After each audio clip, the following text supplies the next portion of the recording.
Hi everyone. कुछ time पहले मैंने एक वीडियो अपलोड की थी। उसमें मैंने अपनी लाइफ का जो सबसे बुरा फेज़ था वो आप लोगों के साथ शेयर किया था, और उसके बाद मेरी हिम्मत ही नहीं हुई थी कि मैं आगे कंटिन्यू कर पाऊँ। और उसके बाद लोगों को काफ़ी मिसअंडरस्टैंडिंग भी हो गई थी और डाउट भी था कि आगे क्या हुआ, और मैं उस टाइम पे ट्रीटमेंट के टाइम पे उस टाइम उनके साथ थी या नहीं, और ये सब। तो मुझे लगा कि मुझे आगे जो भी हुआ वो शेयर करना चाहिए। सितंबर 10 तारीख को उनको दिल्ली के लिए रेफ़र कर दिया था, और तब से उनका वहाँ पे ट्रीटमेंट चल रहा था। और मैंने बताया था कि हम लोग घर चले गए थे, और हमें कुछ भी पता नहीं था कि उनका ट्रीटमेंट किस चीज़ का चल रहा है। उन्होंने हमें ये बताया था कि उनकी बैक में पेन है, उसकी वजह से कुछ स्लीप डिस्क की प्रॉब्लम है, तो उसके लिए कुछ मे बी ऑपरेशन होगा या फिर ऐसा कुछ इन्फेक्शन भी है, उसके बारे में भी ऐसे बताया था। लेकिन एग्जैक्ट क्या हुआ है वो नहीं बताया था हम लोगों को। तो 10 तारीख को वो चले गए थे। हम लोगों ने उस टाइम पे उन्हें लास्ट बार वहाँ से जाते हुए देखा था, और फिर उसके 1 महीने बाद उनका कीमो पूरा हॉस्पिटल में ही चला। ठीक है, हॉस्पिटल में ही एडमिट थे।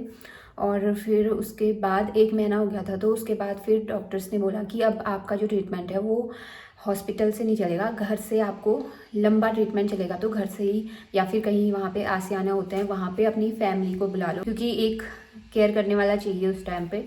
और डॉक्टर्स ने बोला कि अब अपनी वाइफ को भी आप बता दो इस बारे में। तो इन लोगों ने भी यही सोचा कि ठीक है, अभी मुझे जब मैं वहाँ पे आऊँगी तो उसके बाद साथ में बैठ के मुझे भी बता देंगे कि ऐसा ऐसा है। तो फिर हम लोग अक्टूबर के टाइम पे घर से आ गए थे, और उस टाइम पे उनको डिस्चार्ज मिल गया था, और वो रिलेटिव्स के वहाँ पे रह रहे थे। एक दिन पहले ही जब हम लोग आए थे, उसके एक दिन पहले उन्हें वहाँ से डिस्चार्ज मिल गया था। तो फिर हम लोग वहाँ पहुँचे, और 1 महीने बाद मैंने उन्हें देखा था उस टाइम पे। 1 महीने 10-12 दिन, क्योंकि मैं 13-14 तारीख को ऐसे ही कुछ 13-14 अक्टूबर को वहाँ पे आई थी। तो उसके बाद करवा चौथ भी आने वाला था, तो मैं यही सोच रही थी कि चलो अब करवा चौथ साथ में सेलिब्रेट करेंगे। और पूरे 1 महीने में उनका 25 kg वेट लॉस हो गया था। तो वो तो बिल्कुल ही ऐसे पहचान में ही नहीं आ रहे थे। जब मैंने फ़र्स्ट टाइम देखा उसके बाद तो मुझे लगा कि ये कोई और ही इंसान है, क्योंकि बिल्कुल उनका पूरा बॉडी चेंज हो गई थी। और मतलब मैंने फ़र्स्ट टाइम देखा ना, उसके बाद तो पूरे उनके दांत कीमो की वजह से ब्लैक, मतलब पूरा ऐसे ब्लैक ब्लैक सा हुआ था, और हेयर लॉस हो गया था, और बॉडी पूरी मतलब बहुत पतला इंसान हो जाता है। कि पतला एक हिसाब से कि पतला होता है, लेकिन लगता है कि हाँ ये कुछ बीमार है। तो उस टाइम पे मैंने जब फर्स्ट टाइम देखा तो पता नहीं, मुझे ऐसे डाउट सा हुआ कि ऐसा क्या हो गया है मुझे एकदम से। एक तो मैंने जितने भी सिम्टम्स थे और वो थे उसको मैं ऐसे ही गूगल पे सर्च करते रहती थी, और क्योंकि बोन मैरो टेस्ट भी हुआ था उनका, तो उस चीज़ को लेके मेरा दिमाग में एक थोड़ा डाउट था कि कहीं कैंसर तो नहीं है। लेकिन फिर मैंने जब फर्स्ट टाइम देखा तो थोड़ा मुझे और डाउट सा होने लग गया था कि कहीं कैंसर तो नहीं है। लेकिन मैं सोच रही थी कि नहीं, ऐसा क्यों होगा, मैं ऐसा कुछ होता तो ये बता देते। ऐसे मैंने उन्हें कभी देखा नहीं था इतना वीक। तो उस टाइम पे तो वहाँ पे सब लोग थे, तो कुछ बोल भी नहीं पा रही थी। एक तो डॉक्टर ने पहले ही बोला था कि उनको एक अलग रूम देना पड़ता है जो कैंसर के पेशेंट होते हैं, क्योंकि जो हमारी बीमारियां होती हैं वो उनको बिल्कुल बहुत जल्दी पकड़ लेती हैं। हम लोग तो हेल्दी होते हैं, तो हमें कोई भी बीमारी होगी तो हम लोग उसको सहन कर लेंगे, बट उन लोगों से नहीं होता, फिर वो और ज़्यादा उनको प्रॉब्लम होती है। तो उनको हमारी बीमारी ना लगे उसके लिए उन्हें मास्क पहनना पड़ता है, और पूरा अलग से रूम उनको दे रखा था वहाँ पे। तो भैया लोगों ने हमें सब बता दिया था कि उनको अलग रूम दिया है, तो वहाँ पे ज़्यादा बच्चों को, क्योंकि बच्चों को तो वैसे भी खांसी जुकाम ऐसे बीमार होते हैं, तो बच्चों को तो बिल्कुल भी नहीं भेजना है वहाँ, और खुद भी जाना है तो मास्क पहन के ही जाना है। ये सब चीज़ें बता दी थी। फिर वहाँ पे सब लोग थे, तो मैं वहाँ वॉशरूम में जा के रो रही थी कि क्या हो गया है ऐसे। फिर जिस दिन करवा चौथ था उस दिन उन्हें हॉस्पिटल जाना था। मैं जिस दिन आई थी उसके एक दिन बाद करवा चौथ था, तो वो हॉस्पिटल गए थे। और एक तो फिर जहाँ रिलेटिव्स का हमारा, जहाँ रिलेटिव्स रहते थे वहाँ से थोड़ा दूर था हॉस्पिटल, तो आने आने में थोड़ा उनको थक गए थे, तो घर आके उनके पैर में दर्द हो रहा था। तो मैंने बोला कि मैं दबा देती हूँ पैर। पहले तक जब मैं इनके पैर दबाती थी तो मैं बहुत पूरी अपनी ताकत लगा के दबाती थी, फिर भी इन्हें लगता था कि मेरे हाथ से उनको कुछ मतलब ऐसे लगता नहीं था कि मैं मालिश कर रही हूँ तो मेरे हाथ से कुछ फ़र्क पड़ रहा हो। पहले के टाइम, पहले की बात कर रही हूँ मैं। उस दिन भी मेरी वही आदत थी कि मैं ज़ोर ज़ोर से करती थी, तो उस दिन भी मैंने ऐसे ही ज़ोर से करा तो उन्होंने मतलब एकदम से ऐसे उठ के बोला कि इतनी ज़ोर से मत कर, थोड़ा धीरे कर। तो फिर मुझे वो चीज़ ध्यान में आ रहा था कि पहले तक मैं इतनी ज़ोर ज़ोर से मालिश करती थी तो फिर भी कुछ नहीं होता था, अभी फिर भी हल्के हाथ से कर रही हूँ फिर भी इतनी मतलब दिक्कत हो रही थी। तो सोच सकते हो आप लोग कि क्या हालत हो रही होगी उनकी। और मैं तो बस रोए जा रही थी कि ऐसी क्या बीमारी लग गई है जो ऐसी हालत हो गई है तुम्हारी। तो उसके बाद वो भी रोने लग गए थे। उस टाइम पे फर्स्ट टाइम मैंने उन्हें ऐसे रोते हुए देखा था, उससे पहले कभी उनको रोते हुए मैंने देखा नहीं था। उसके बाद वो एडमिट हो गए थे और हम लोगों ने वहाँ रूम शिफ्ट कर लिया था तब तक। और सीधे फिर दिवाली के दिन लक्ष्मी पूजन था तो उस दिन उनको डिस्चार्ज मिल रहा था। उनकी जो रिपोर्ट थी वो सही आई थी उस टाइम पे।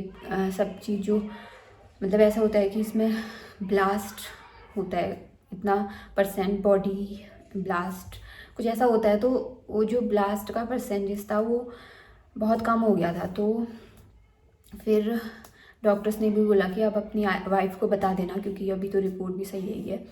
तो लेकिन उस दिन दिवाली थी तो उस दिन वो बताने नहीं चाह रहे थे। और जैसे वो घर आए तो फिर उन्होंने बोला कि मेरी रिपोर्ट ठीक आई है। और फिर मैंने बोला कि रिपोर्ट दिखाओ करके, तो फिर उन्हें लगा कि अगर रिपोर्ट देखूँगी तो फिर मुझे पता लग जाएगा। तो उस दिन फिर उन्होंने मुझे बताया कि ऐसा ऐसा है और ये भी बोला कि इतने लोग तो इसमें सही हो जाते हैं, मतलब पूरा ऐसे अच्छे से बताया कि नहीं ठीक हो जाते हैं लोग, इतने लोगों को ये होता है और 60-70% लोग ठीक हो जाते हैं। बट एक बार तो फिर वो होता है कि ये सुन के कि कैंसर है तो वैसे ही फिर कैसा लगेगा कि चाहे सही होता हो कि और होता हो ना होता हो। वही सर्च करते रहती थी रात भर की कितने लोग ठीक होते हैं, कितने लोग नहीं होते हैं, क्या होता है ये सब। फिर लेकिन धीरे धीरे ना जैसे जैसे हॉस्पिटल में सब चीज़ वो सबको देखो और इतने लोग ठीक हो जाते हैं ये सब जान के फिर एक होप आ गई थी कि नहीं ठीक हो जाएंगे। हम दोनों ये सोचते कि नहीं ठीक हो जाएगा क्योंकि इतने लोग ठीक हो रहे हैं। तो से ट्रीटमेंट चला उनका सितंबर से अप्रैल तक और कुछ दिन अच्छे जाते थे, कुछ दिन नहीं जाते थे। जिस दिन बीमार होते थे तो उस दिन बहुत ज़्यादा दिक्कत होती थी, तो हम लोगों को भी पूरा ध्यान देना पड़ता था वैसे भी क्योंकि कीमो चलते रहते हैं और फिर कभी बीमार होता है इंसान, कभी ब्लड कम हो जाता है, कभी WBC डाउन हो जाती है, बहुत सारे चेंजेस आते हैं और बॉडी कभी ठीक होती है कभी नहीं होती है। तो कोई दिन अच्छे जाते थे, कोई दिन बुरे जाते थे। जिस दिन बीमार होते थे तो वही दिन बुरे जाते थे, वैसे सब ठीक चलता था, सब कुछ ठीक से हो रहा था।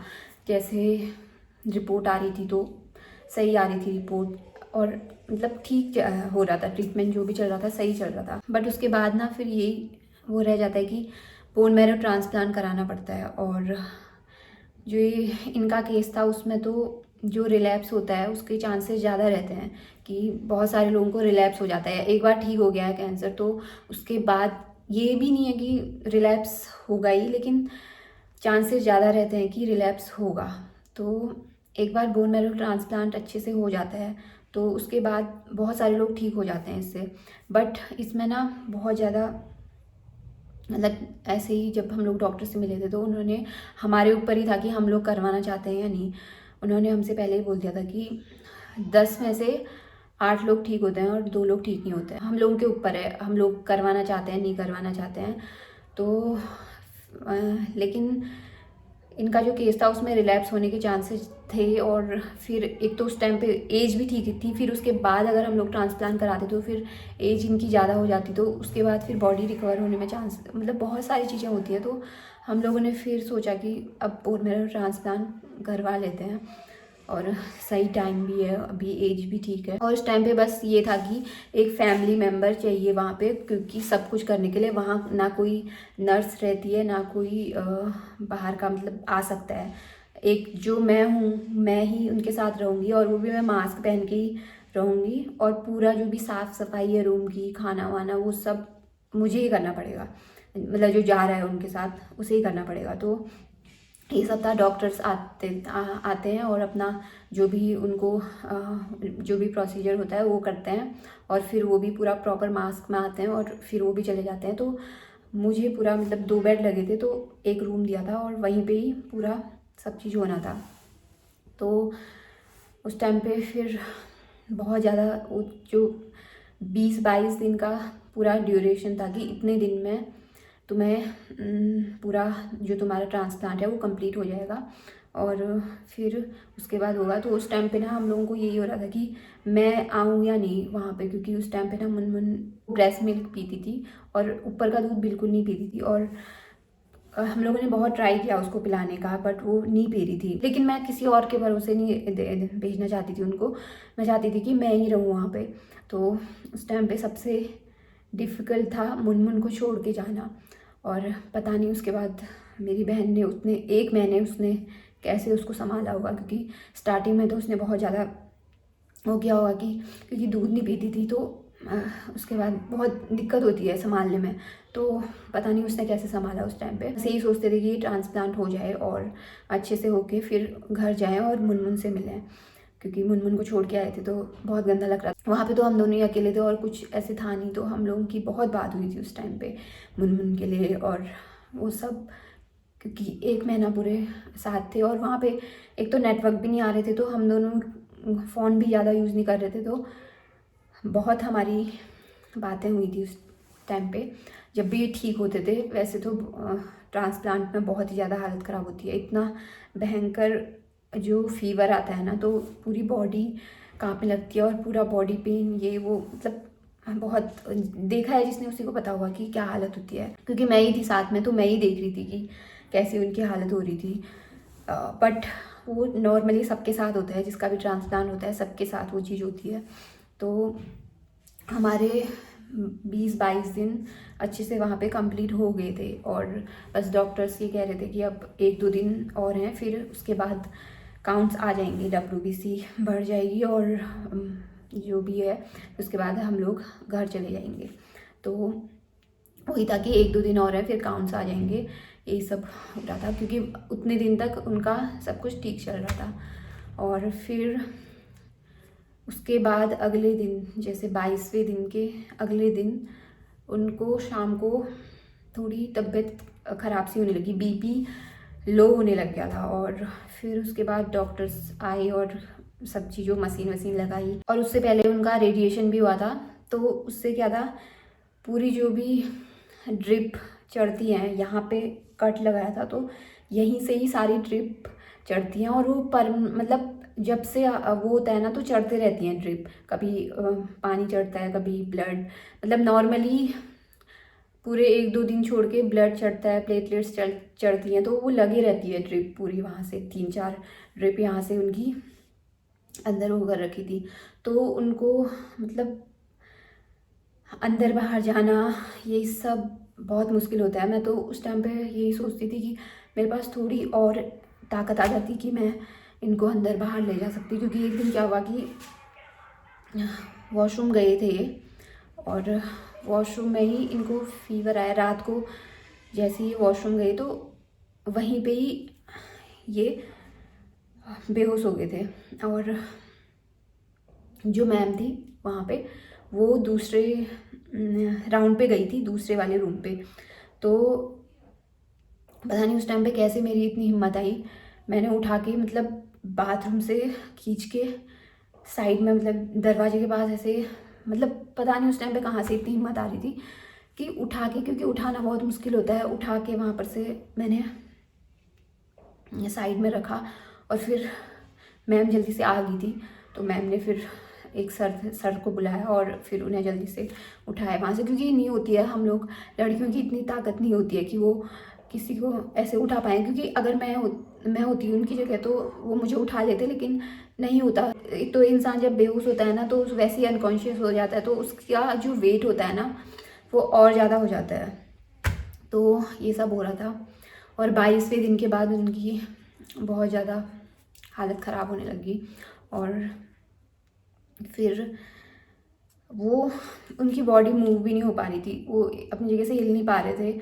मतलब हाथ वाथ सब हिला रहे थे, लेकिन ऐसे उनको अगर मूव भी करना है, जैसे वो सीधे सोए हैं और उनको मूव करना है इधर को, तो वो भी उनसे नहीं हो पा रहा था। और उनको ये भी पता नहीं चल रहा था कि मतलब बॉडी ना इन्फेक्शन होने लग गया था, बॉडी में इन्फेक्शन फैलने लग गया था, और जो भी बॉडी के ऑर्गन होते हैं उन्होंने काम करना बंद कर दिया था। तो उन्हें ये भी पता नहीं चल रहा था कि कब सुसु हो रही है, कब पॉटी हो रही है। तो वहीं पे ही सब मतलब वो हो जा रहा था। और उस टाइम पे अगर मैं जैसे साफ़ कर रही थी, क्योंकि वहाँ पे तो कोई होता नहीं है, तो मैं ही सब कर रही थी, तो उस टाइम पे उन्होंने बोला कि तेरे को क्या क्या करना पड़ रहा है। उस टाइम पे जब मैं ये सब कर रही थी, जो भी उल्टी हो जा रही थी उनसे, सब कुछ हो जा रहा था, और ये कुछ ऐसे, ये बात नहीं है कि ये सब हो रहा था तो ये नॉर्मल होता है उस चीज़ में, कोई बीमार है तो ये सब चीज़ें होती हैं उसके साथ। और जब मैं वो सब चीज़ें कर रही थी, साफ कर रही थी, तो उस टाइम पे ये बोल रहे थे कि तुझे क्या क्या करना पड़ रहा है, क्या क्या देखना पड़ रहा है। तो मैं ये बोल रही थी कि बस 1-2 दिन की बात है, फिर तो काउंट्स आ जाएंगे और फिर तुम ठीक हो जाओगे और फिर हम लोग घर चले जाएंगे। तो कौन सा मुझे ये बाद में भी करना है, अभी 1-2 दिन की तो बात है। एक तो वहाँ जब से एडमिट हुए थे तब से ये लगा लो कि प्रॉपर तो सोए ही नहीं थे, क्योंकि उनको रात को फीवर आ जाता था, और हर 2-2 घंटे में मुझे उनका बीपी और फीवर ये सब चीज़ें चेक करके लिख के पूरी रिपोर्ट देनी होती थी। तो सोना तो मतलब छोड़ ही दो कि सोना खाना कोई चीज़ है भी तुम्हारी लाइफ में, बस। और बट वो जो लास्ट के 2-3 दिन, 22वें दिन के बाद से जो तबीयत बिगड़ी थी, तो फिर तो उसमें और ही ज़्यादा मतलब, पहले तो मैं 1-2 घंटे तो सो ले रही थी, लेकिन उन 2-3 दिनों में ना मैं बिल्कुल भी ना रात में सोई थी ना दिन में। तो मेरी खुद ही इतनी ज़्यादा हालत ख़राब हो रही थी कि मतलब मैं उठ रही थी ना तो मेरी कमर बिल्कुल भी काम नहीं कर रही थी। फिर से उनको एक साइड से दूसरे साइड करना ही इतना ज़्यादा टफ था। तो बस यही सोच रही थी कि काश मेरे पास थोड़ी और ताकत होती कि मैं ऐसे कर पाती, बट जैसे जैसे मैं कर ही ले रही थी। 2-3 दिन बाद उसके डॉक्टर ने बोला कि अब आईसीयू में एडमिट करना पड़ेगा, क्योंकि वो जो रिपोर्ट आई थी उनके बॉडी में इन्फेक्शन फैलने लग गया था। तो उसके बाद फिर आईसीयू में एडमिट करने के लिए रात को ले गए, ऊपर था आईसीयू का, वहाँ ऊपर ले गए थे। और रात को वहाँ पे कोई भी नहीं था, 2-4 लोग थे इधर पे, उनका भी कुछ ऐसे चल रहा था, 2-3 लोग थे और मैं थी बस आईसीयू के बाहर रात में अकेले खड़ी थी। और मेरा माइंड पूरा ऐसे ब्लैंक हो गया था कि क्या हो गया, कुछ समझ में ही नहीं आता। मेरे पास मेरा फ़ोन भी नहीं था। तो फिर जो हमारा अटेंडर था, वो भैया आए, उनको मैंने बोला कि भैया मेरा फ़ोन ला दो। फिर मैंने फ़ोन से फिर घर में कॉल किया और भैया लोगों को बुलाया कि ऐसा ऐसा हो गया है। तब फिर वो लोग आए। तो आईसीयू में मैं फर्स्ट टाइम गई थी, तो वहाँ पे जो मशीन की जो साउंड आती है ना, वो ही मतलब ऐसी होती है कि वो अभी तक मैं भूल नहीं सकती। डॉक्टर्स लगे हुए थे कि संजय संजय उठो उठो, ऐसे तो मुझे भी बुला रहे थे कि इनको बिल्कुल भी सोने मत देना और उठाते रहो। तो मैं ऐसे उठा रही थी, बीच बीच में उनकी सांस जा रही थी। फिर उसके बाद रात में उन लोगों ने बोला, डॉक्टर्स ने, कि अभी आप आईसीयू में ज़्यादा रुक नहीं सकते वहाँ पे। तो मुझे नीचे भेज दिया था जहाँ पे ट्रांसप्लांट हुआ था, वहीं पे ही मुझे रहना था। तो बस मैं सुबह का वेट कर रही थी कि एक बार सुबह हो जाए और फिर डॉक्टर से पूछ लूँगी क्या हो रहा है। मैम आई और फिर मैंने मैम से पूछा, तो मैम ने बोला कि अभी उनकी हालत बहुत ज़्यादा क्रिटिकल हो गई है। और वो लोग तो बहुत ट्राई कर रहे थे, डॉक्टर्स को मैं देख रही थी, वो लोग भी रात भर सोए नहीं थे, बहुत ट्राई कर रहे थे सब चीज़। उन्होंने जो इन्फेक्शन रोकने वाला सबसे महंगा वाला इंजेक्शन होता है वो भी मंगवा लिया था, उससे भी इन्फेक्शन नहीं रुका। तो फिर उन्होंने बोला कि बहुत ज़्यादा क्रिटिकल कंडीशन है और अब मुश्किल है, ऐसे बोल दिया था। जब उन्होंने बोला ना कि अब मुश्किल है, तो डॉक्टर भी तभी बोलते हैं जबकि हालत बहुत ही ख़राब हो जाती है, तो बच पाना मुश्किल होता है, तभी बोलते हैं डॉक्टर्स भी ऐसा। तो वही सब चीज़ें, फिर मेरा माइंड बिल्कुल ब्लैंक हो गया था। मैं कुछ भी मतलब मेरे दिमाग में कुछ भी नहीं आ रहा था। बस मतलब उस टाइम पे मैं एक एक सेकंड ऐसा हो रहा था कि एक एक दिन के बराबर लग रहा था। फिर उसके बाद सब लोग आ गए, भैया लोग वहाँ से, और उन लोगों ने बोला कि ठीक हो जाएगा। बट मैंने बोला कि अब डॉक्टर ने ऐसे बोल दिया कि ऐसे ऐसे है। तो अब दादा लोग आए, उन्होंने बहुत समझाया कि ठीक हो जाएगा, अभी डॉक्टर से बात की है ये वो। लेकिन एक दिमाग ने काम करना ही बंद कर दिया था कि अब क्या होगा। तो बस उस दिन सुबह से शाम तक हम लोग यही सोच रहे थे कि कुछ ऐसे भगवान कुछ कर दें और ठीक हो जाए। लेकिन फिर शाम को हम लोगों को बुलाया वहाँ पे, और बस मेरे दिमाग में ना मुनमुन आ रही थी कि अब मुनमुन का मतलब मुनमुन को मैं घर जाके उससे, एक वो था कि हम लोग यही सोच रहे थे कि हम लोग घर जाएंगे और मुनमुन से मिलेंगे। उतने दिन से हम लोगों ने जो भी सोच रहे थे। तो जब मैं वहाँ अकेले गई घर में, जब मैं अकेले गई और मैंने मुनमुन को देखा, तो सबसे ज़्यादा मुझे मुनमुन के लिए हो रहा था कि इसका क्या होगा। मुझे अपने लिए उतना वो नहीं हो रहा था जितना मुनमुन के लिए हो रहा था, क्योंकि ठीक हुआ वो छोटी थी एक हिसाब से, क्योंकि 2 साल का बच्चा है तो उसके अंदर उतना ज़्यादा नहीं होता कि मतलब वो यादें नहीं रहती हैं। क्योंकि मेरे लिए वो देखना कितना मुश्किल था। तो अगर मैं ये सोचती हूँ कि 5-6 साल की होती और इसको थोड़ा ऐसे अकल होती, तो उस टाइम पे फिर इसको क्या आंसर करते हम, क्योंकि अब छोटा है तो फिर उसने वो चीज़ें ज़्यादा देखी नहीं है। थोड़ी बहुत उसकी मेमोरीज जो है वो रही हैं, लेकिन उतना ज़्यादा वो नहीं रहता है। लेकिन जो बड़े हो जाते हैं बच्चे, उनको कैसे पता नहीं हैंडल करते हैं लोग। अभी मेरी लाइफ में मुझे ये नहीं पता था कि दुख होता क्या है। जितना भी थोड़ा बहुत मेरे साथ कुछ हो जाता था, थोड़ी बहुत छोटी छोटी चीज़ें उनको ही सोच लेती थी कि ये तो बहुत ज़्यादा मेरे साथ ऐसा हो रहा है वैसा हो रहा है। लेकिन वो तो कुछ भी मतलब बहुत ही कम था। ये सोचती हूँ जो इंसान के जाने का दुख होता है ना, उससे बड़ा दुख कुछ नहीं है।